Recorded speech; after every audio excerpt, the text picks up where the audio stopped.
சேலம் மாவட்டத்துல மல்லிகரையிலிருந்து தம்மம்பட்டி செல்லக்கூடிய மெயின் ரோட்ல கீரிப்பட்டின்ற இடத்துல உங்களுக்கு மொத்தமா ஒரு 60 சென்ட் விற்பனைக்கு வந்திருக்கு. அந்த இடத்த அப்படியே பார்க்கலாம். உங்களுக்கு பஞ்சாயத்து தார் சாலை நம்ம காட்டோட முடியுதுங்க. அந்த இடத்த அப்படியே பாக்குறீங்க. இடத்த பாக்குறீங்க. உங்களுக்கு சதுரத்துக்கு சதுரமா அருமையான இடம். மொத்தம் 60 சென்ட்டுங்க. மொத்த விலை உங்களுக்கு 27 லட்சம் தான் சொல்றாங்க. உங்களுக்கு இந்த இடம் நம்ம மல்லிகரை டு தம்மம்பட்டி மெயின் ரோட்ல இருக்க கீரிப்பட்டின்ற இடத்துலயே அமைஞ்சிருக்குங்க.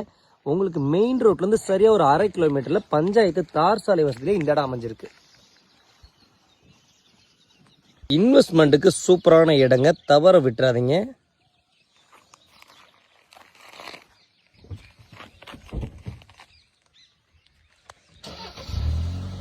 இடத்தை சுத்திலும் வீடுகளும் அமைஞ்சிருக்கு. சேலம் டு துறையூர் மெயின் ரோட்ல தம்மம்பட்டிக்கு முன்பாகவே கீரிப்பட்டி அமைஞ்சிருக்குங்க. மல்லிகரை தாண்டி தம்மம்பட்டிக்கு முன்பாகவே பெட்ரோல் பங்க் ஒன்று பாக்குறீங்க ரெடி ஆயிட்டு இருக்கு. இங்கிருந்து சரியா 1/2 கிலோமீட்டர்ல உங்களுக்கு அமைஞ்சு